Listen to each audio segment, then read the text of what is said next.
Our connections define our lives. Connections to family, friends, and community. But sometimes those connections don't feel strong. And for people in crisis, a lack of strong connections can make it hard to cope. All too often, people in crisis feeling hopeless and overwhelmed turn to suicide. In fact, more lives are lost to suicide each year than to homicide and HIV/AIDS combined. But that's not the way it has to be. For these lives can often be saved. That's where local crisis centers come in. Local crisis centers work as part of the National Suicide Prevention Lifeline. They connect people in crisis to confidential help that prevents suicide.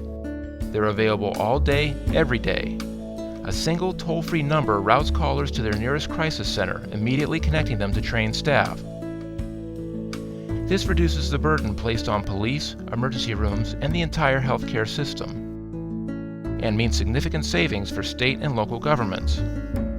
In fact, each suicide prevented saves more than $1 million in medical expenses and lost productivity, in addition to saving friends and family from tremendous suffering. The most important fact is this: crisis centers save lives. They are a proven safety net. Each year, Lifeline crisis centers answer more than 1 million calls, and the demand for their services is increasing. But of course, these services require support, which each local center must secure on its own. Crisis centers need the help of their communities so they can continue helping those communities. So what connections should you make when you hear the name Lifeline Crisis Center?